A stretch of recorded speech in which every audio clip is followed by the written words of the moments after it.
when I was at University of Florida, I had students that didn't know how to do laundry, didn't know how to work a washing machine. The education of first-time home buyers is behind the curve of where they need to be. Yeah. And it's scary. It should be required, but it's not. It should be. And at one point we actually considered having classes. So you want to buy a house, here's what you need to know. Here's the real stuff you need to know. Right. Go. Welcome to Tampa Home Talk with your host, native Tampa real estate girl, Katrina Madewell, a full-time, passionate, out-of-the-box thinker, love for home ownership kind of realtor with over 21 years of combined mortgage and real estate experience.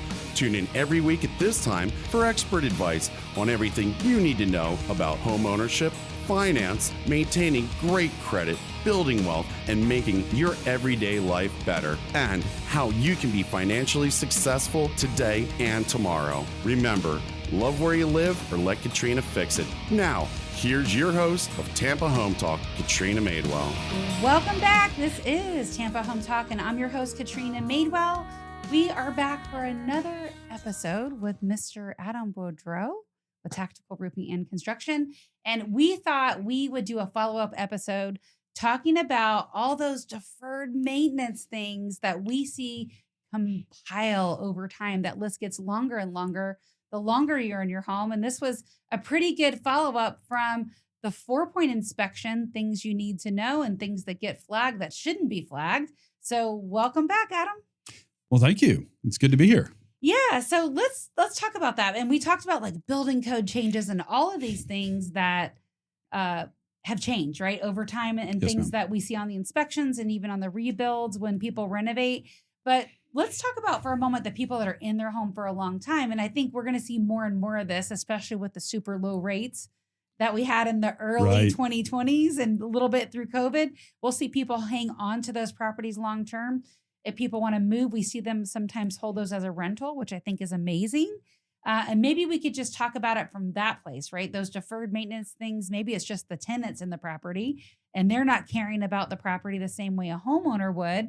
And the longer time goes, the more things are in there. So what kind of things do you see that homeowners should be looking at, checking on, and how often should they sort of get a general look over, whether it's a home inspection or a contractor like you? Well, I think it's one of those things that a 4-point inspection, right, looks at your 4 major systems in your home: your roof, your electrical, your plumbing, and your air conditioning. If you don't sell your home for 15 years, then you have no inspections going on. If your air conditioner is not broken, you're not going to fix it. However, you should have it maintained, at least have an annual service done. Your water heater. Well, before you move on, can I just slow you down Yes, on that? ma'am. So you talk about maintain the HVAC. Let's talk about what that means, right? Because you'd be surprised the people on a regular basis that don't even put like either bleach or vinegar in their line to keep it cleaned out. So talk about what regular maintenance looks like, what a maintenance from an HVAC contractor on an annual basis looks like. What kind of things are they doing, and why is it important that they do that annual inspection? Great question. So when you do an annual inspection on an air conditioning system or an annual service, the air conditioning contractor is going to come in and open up the system, and your cooling coils that actually transfer the heat to cool that run your air conditioning, over time, they get dust, they get sediment, and they get buildup on them, and they lose efficiency. So you gradually watch your utility bills go up, and you blame the utility company, but it might actually be your air conditioner. Your air filters, if you're not changing them regularly. Every month, then, and even when they don't look dirty, still every month, you're changing those. That keeps a lot of that sediment out of your coils. let me add on to that. If you have pets, and if you don't clean your home regularly with dust, you are going to have more of that. It's going to be even more important to maintain those things annually. And you can clean your home obsessively, and you still have excessive dust in your house. Toilet paper creates more dust than anything I've ever seen. When the little stuff people don't think about. Yeah, it's amazing. But we see it when we demolish a bathroom for a renovation. You get the history of the bathroom in sometimes an unfriendly way. And so we find leaks that got behind walls or different stuff from not maintaining, right? So you mentioned putting vinegar down the drain. We frequently will get called where somebody's ceiling fell down or the garage flooded or something happened because the overflow, when It removes the heat and humidity from the air. Then it creates condensation water. That water has to get outside somehow.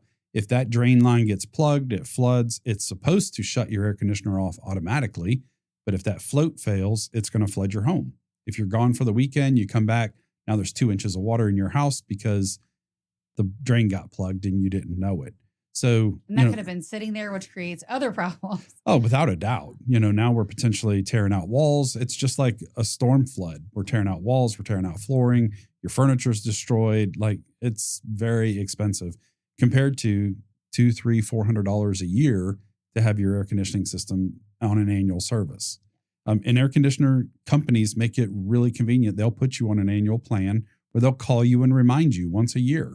So, your water heater, water heater. So other than the annual service, what else would you recommend for regular homeowner maintenance between the services? Just putting the vinegar in once a month? I would definitely put vinegar in your drain line once a month and then change your filters once a month. Right. And then just check your system to make sure it's functioning properly in terms of, your utility bills not continuing to climb. You're just paying attention to what's going on. Got it.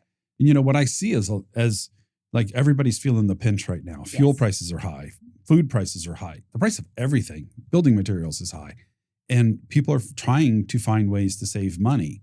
And unfortunately, preventative maintenance is one of those first things that they cut because, I could just do it next year. Well, if it started in COVID when prices started going high, and now here we are 6 years later, and you're still not doing it, you got potentially 6 years of deferred maintenance that can cost you a lot of money now. And do it now before we get into the super hot months and these HVAC guys are so backed up. Do it right now. And to piggyback on the last conversation we had, find contractors that like, and trust that are not going to sell you stuff that you don't need. Oh, yes. That's a good one. Ask for recommendations. For sure. So if you recently bought, refer to your realtor. If you're going to sell, talk to your realtor because it's people in the industry that have connections, have resources. Personally, don't go to Facebook. Facebook is nothing more than a shouting contest of who can yell the loudest the most frequently. Yeah. Hey, I need a roofer recommendation. You don't get the best roofing company. You just get the roofing company that spends the most on marketing. Yep, that's true. And then, the busy, smaller people that are doing the good job that are not tacking all that extra stuff, they're not even going to compete in that. They're just going to do what they do. No. And so when I started the roofing company, I looked around and I looked at how much money some of my competitors, the large roofing companies, and their annual budget of marketing is sometimes in the millions. Yeah. And so it's such a noisy channel to try and get people's attention through marketing and advertising. I just decided I would out relationship and out hustle them. Yep. And so we do what we say we're going to do. We deliver great service and we just rely on referrals and relationships. Relationships matter.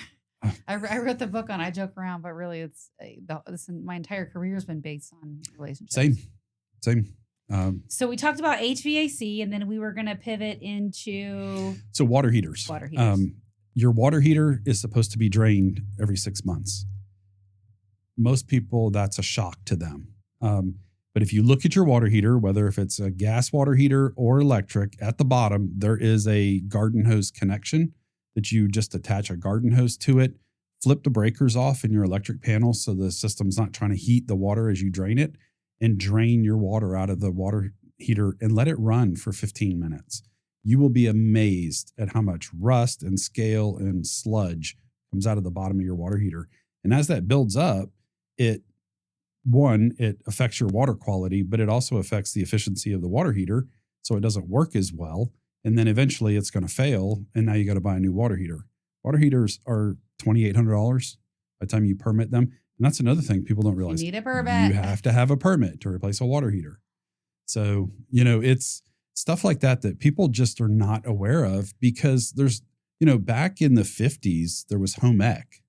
Yeah. And it kind of died in the 80s of that home ec kind of class that taught you just life skills of how to maintain a home, how to, cook and clean and sew and all those kind of things. Well, people graduate, when I was at University of Florida, I had students that didn't know how to do laundry, didn't know how to work a washing machine, and so, the education of first-time home buyers is behind the curve of where they need to be. Yeah.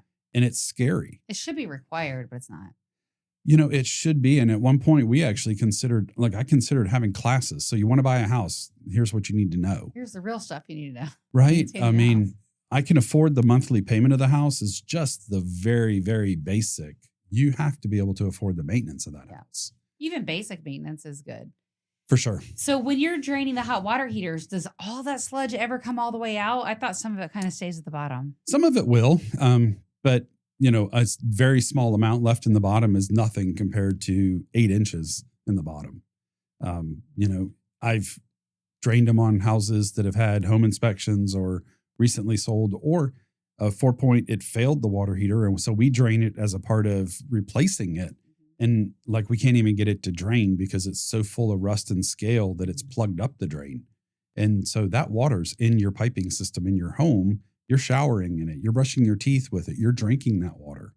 You really need to maintain it. What do you do when it's that plugged up? How do you get it?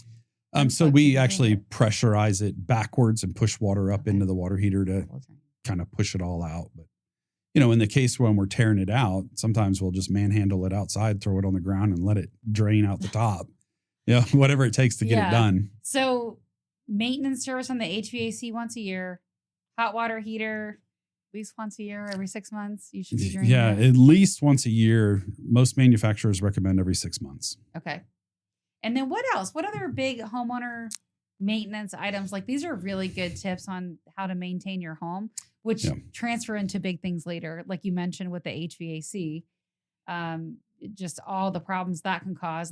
If it leaks in your house and you're gone for the weekend, very possible. For sure. And then the hot water heater, that's a great point. All the stuff, the settlement and everything that's in that water. What else? But I know it also creates wear items on your piping. And it does. What else would you add on the hot water heater?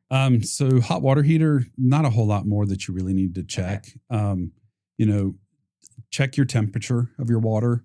Your water heater temperature is adjustable. If it's way hotter than you need, and when you take a shower, it's 50% cold water, 50% hot, you can turn that water heater down and run a lot less hot water that way. What's your thoughts on the tankless versus the regular tanked hot water heaters? I love them. Any thoughts or opinions on them? Oh, I have tankless in my house. Okay. So there's no tank. It's a limitless supply of hot water. So if you're not using the hot water, you're not keeping the vessel hot. So it's ready for you. So it's on demand use only. Frequently they will save you money in terms of long-term. If you've got kids in the home or you have a large family, they're really ideal because by the time you run, 4 teenagers through a shower, you're stuck with cold water if you're the last kid, whereas a tankless is always going to have hot water. I'm not sure in my house if that would cost more money or less money because the kids would be in the shower longer. I'm not really sure what should be more expensive. Put a timer on it. Yes. So that's not typically too expensive, right? It's a little bit more than a whole tank, but it's not too hard to change. Depending on what you have, it may actually be cheaper. Okay. We just got done doing a 75-gallon gas hot water heater. To replace it with another 75-gallon unit was $9,000. To replace it with a tankless was only $4,800. Whoa. So we went tankless, and that's what we worked into that deal for that real estate. Wow. I think it's better, but I don't know. Oh, for sure. Some people say stuff about the sediment in the water's so hard that sometimes that creates a problem with the tankless. It can. Hard water is going to create a problem for everything anyways. It's going to clog up your faucets, your toilets, your hot water heater. Hard water is a problem. Right. What's the maintenance on the tankless? Is there maintenance on those? Not really. Oh, wow. Okay. Plug them in, let them go because there's no tank to drain. Right. So. All right. So we talked about HVAC. We talked about hot water heaters. What else? What are those big things that we see that people miss and it creates bigger, more expensive problems later? So look underneath your cabinets in your bathroom, in your kitchen, especially the kitchen. Just move all the cleaning appliances and all the stuff that you keep underneath you look there. Under my sink, all the junk we have under the sink. Just look and make sure, run your hand underneath the bottom of the drains and make sure nothing's leaking. If you can't see it, it's easy to ignore and you will never know that something's happening back there. I've seen kitchens where they've had leaks for years, but they never caught it because it was hidden by something. And so, just check those items out. And it's a quick 2 seconds, run your hand underneath the drain, make sure it's dry, you're good to go.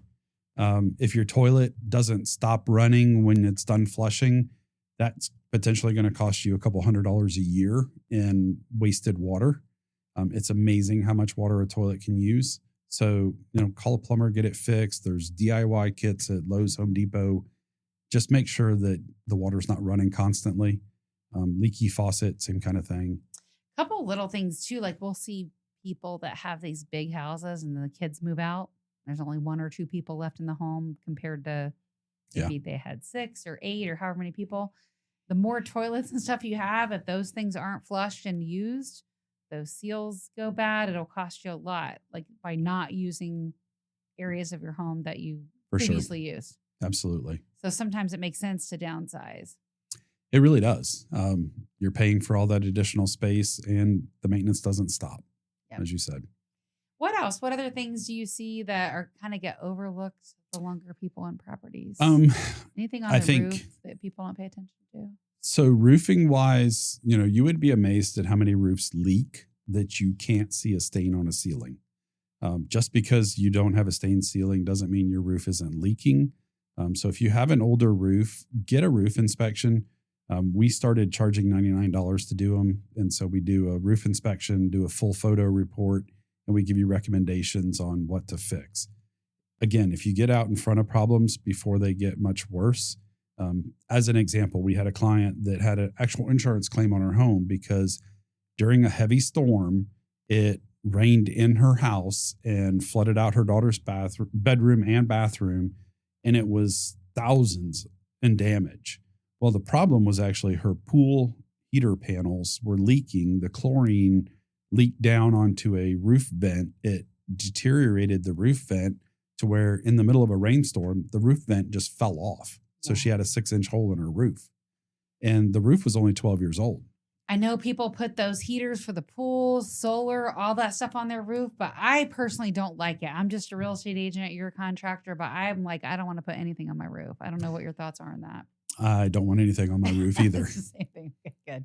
Yeah, nothing on my roof. The fewer penetrations there are through the roof, the less likelihood that you're going to have future problems. PV, photovoltaic solar, is installed by electricians, not roofers. So just keep that in mind. Mm-hmm. You have electricians that are installing something on your roof. With holes and puncturing it. And yes. So nothing against solar. Yeah. I love solar. I work with it. We do a lot of work. I personally just would never have solar unless it wasn't on my roof. Like I would want like an outdoor roof decking where you put the chickens or whatever, but not on my roof. And I'm going to say it's the same as anything else. If you have the right contractors, solar on your roof will cause you no problems. It'll actually, in the area where the solar is installed, it'll prolong the life of your roof because it's protecting it from the sun's rays. So there is a positive. A little bit of a sidebar, but on point and so fun to talk about. Are you guys doing any of those like solar roof tiles? You know what I'm talking about? Yeah. Are you doing any of those? Have you seen them? I've seen them. I went and I did a certification to get certified to install them. Okay. I just recently priced one, and this crazy expensive. You'll love this. Yeah. So the house is $32,000 to remove and replace the shingle roof. If we put a Tesla solar roof on it, it was $323,000. How much was the house? I mean, the house was probably worth that as well, but can you imagine the payback that it would take at $300 to $500 a month? Is Tesla the only one that's doing those, or is there anyone else that's doing those? There's got to be some other competition in the market, or just not out there. Not really right now. It'll mainly come. The Tesla ones. Yeah, it'll come. Well, this has been a fun show. It's been fun. I appreciate for sure. it. I hope you guys got some value out of today's show. And I would encourage you, if you've been in your home for any extended period of time, if you're talking to me and I'm going out pre-listing, I'm going to have you get a home inspection because we want to find all those things before the buyer, get those taken care of because it will save you a lot of money and potentially keep your buyer in the deal because your next buyer might not pay the same price. And so that alone is probably worth every penny I'm paid and then some.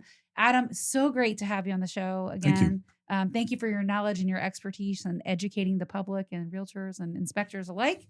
If you want to connect with myself, Adam, or any guest on my show, our off-air number is 813-377-2775. You can call or text that number, 813-377-2775. This is Tampa Home Talk. I'm your host, Katrina Madewell.